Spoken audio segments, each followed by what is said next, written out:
Parang masarap tumambay sa puno ng mangga. Sige nga, dating gawi. Nako, dito na naman yan. Magpipiling na namang may karakter sa sarili niyang imahinasyon. Kaya nga feeling nasa music video. Sipain ko pa yan eh. Ito yung mga panahon na mahilig akong umakyat sa puno namin ng mangga. Wala kasing magawa dati kaya maghahanap ka talaga ng paglilibangan.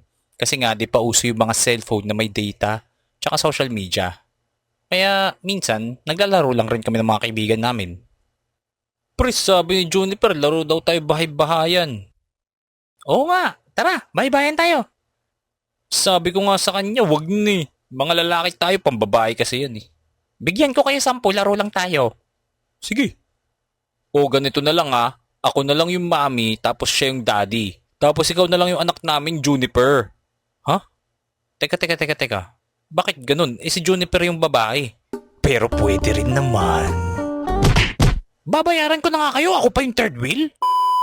Pagkakain ko ng breakfast, aakyat na ako sa puno ng mangga tapos dun tatambay. Kasi nga walang magawa. Tsaka tamad ako sa mga gawaing bahay na inuutos ng nanay ko sa akin. Tapos minsan, nanguhuli ng salagubang. Boy, tingnan mo to. Laki ng nahuli ko sa lagubang. Tingnan mo rin sa akin tol, pre. Ang ganda. Ang laki oh. Oh. Mas malaki yung akin, pre. Tingnan mo oh. Pahaba pa. Ay, lintik ka. Hindi sa lagubang yan. Nipis yan dong. Nipis pa to. Kadiri. Yak. Siguro tatambay ako doon ng mga umaga hanggang tanghali. Masarap kasi yung hangin eh. Tapos magtatawag ng mga mapapadaan na kakilala. Tapos ewan ko, gagawa ng mga tunog taong ingay. Koo! Koo! Koo! Oh! Oh! Oh! Hoy! Kamusta kayo dyan? Diyan na naman yung baliw pre. Oo nga eh. Hindi mo alam kung anong tunog yung ginagawa niyan eh. Feeling ata niyan, bilong siya sa mga ibon dyan eh. Baka naman kasi di pa nakakainom ng gamot. Naku, kawawa talaga yan. Naku, ewan ko dyan. Pero one time talaga, habang nasa labas kami ng tito ko, ang takas na pala ng mangga nyo rito ah. Dami sigurong bunga niyan no, kapag summer. Opo, tito. Lagi kong inakyat yan eh. Huwag mo nakyatin, baka mahulog ka pa dyan. Ang taas-taas na yan no. Sus, malit na bagay. Oh, kita mo to, tito. Dito na ako. Bilis no. Gusto mo, akyatin ko pa yung mas mataas eh. Tingnan mo, wait lang.